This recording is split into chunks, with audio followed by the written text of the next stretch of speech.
Oh shit, the bottom of my bed. I'm trying to film a video here, you know. Alright, I've got my Lemsip, taking my paracetamol. Let's give this a shot. Hey, howdy, hello. So today I wanted to talk to you about something that has been a very large part of my life for the last few years.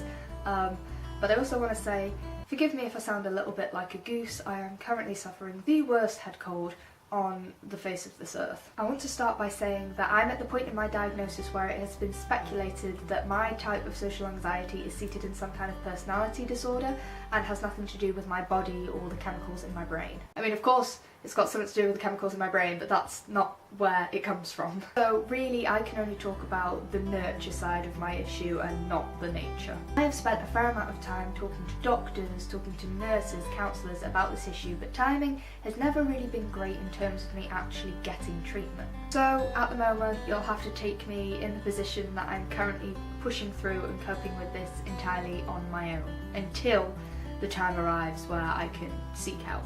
I was a very shy child, and that has been the dominant part of my personality for as long as I can remember. I was never one for a large group of friends. Through a large part of my childhood I was bullied, mostly because I was different. I hung around mostly with boys, pretending to be in Doctor Who. I was small, I wore clunky shoes, I watched Buffy the Vampire Slayer, and from the age of about 9 or 10 I wore glasses. This carried on through high school. I was physically bullied and emotionally manipulated by the people I called friends. I actually remember a time I was tied up to a gutter post with our school scarves and left out in the pouring rain while class was going on across the playground somewhere. Now, a lot of that I could deal with. I had my own little coping mechanisms. For one, and probably the biggest coping mechanism I had, was to read. But reading is a very isolated hobby. And because of that isolation, I started finding it very hard to interact with new people. I essentially just turned into a wallflower, and it was through being a wallflower that I started to realise that the bodies of the girls around me were changing and mine wasn't. I was a fairly late bloomer when it comes to puberty, and all that did was fuel a cacophony of insecurity that have followed me all the way to my almost 20s. And at the time, slowly that began to affect other aspects of my life. For as long as I can remember, I have been a performer. I used to think, and to be honest still do, that there is no better feeling in the world than standing on a stage being blinded by lights, deafened by music in front of hundreds of people.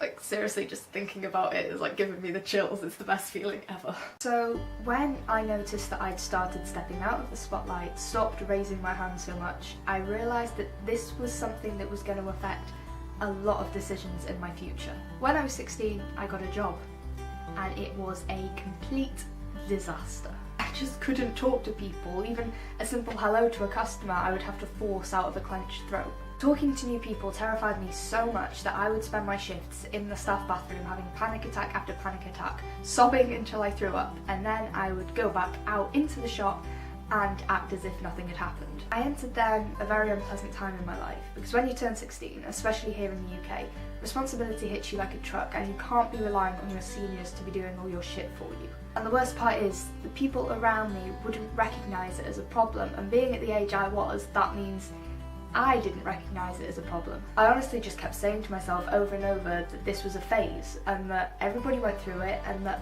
eventually I would just grow out of it. Well, I'm here to say that it is not a phase, and I hope to God you believe me when I say that you are not defective. I'm going to quote my fave here because, you know, it's me and I will do anything to slip a little bit of Hannah Hart into my videos. Nobody is wired wrong, because there is no wrong or right in the way we are. Almost 4 years later, I'm still struggling. Social anxiety, just like any anxiety, is an illness. It is a mental illness. It isn't cute or quirky, like people like to think.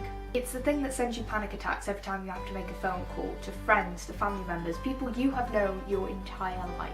It forces you out of social situations. It's that tiny little voice in the back of your head telling you that the most important person in your life doesn't love you anymore. It eats and eats and eats at your personality until you don't even recognise your own thoughts anymore.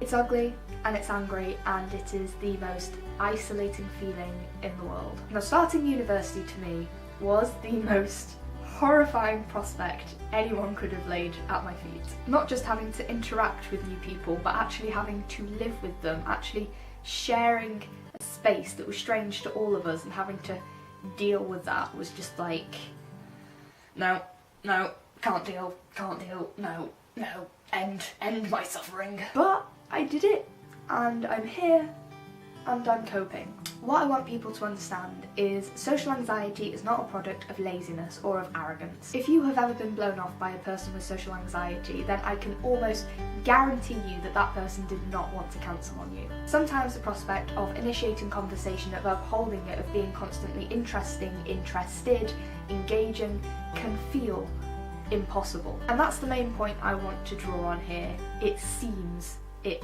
feels. Something that is the easiest action in the world, going up to a cinema counter and ordering a drink, can seem like the hardest thing, can feel like the biggest mountain this person has to climb. So bear that in mind. It's not the difficulty of the task itself, it's the difficulty of the task in context of the experience this person has had throughout their entire lives. It's just little things, man. Little tiny things that build and build and build, and before you know it, you've built this entire wall between you and your social circle, between you and the world, and that wall is very, very hard to collapse. Be considerate, be patient, be aware, and know that we are all trying our hardest. That's a little bit about me and my experience with coming to terms that I have social anxiety, and how I've come to terms with dealing with it. As you probably guessed from the title of this video, this is only part one, because having an illness is not all of it. You have to deal with that illness, and I'm hoping that my experiences can help you move forward however you're suffering. So stay tuned. Within the next couple of weeks there will be another one coming your way with maybe some little helpful tips and tricks to overcoming the worst of your days. Some days are better than others. That's just how mental illness works. I hope you're all doing great and having a great February. Stay fabulous, and I will see you all soon.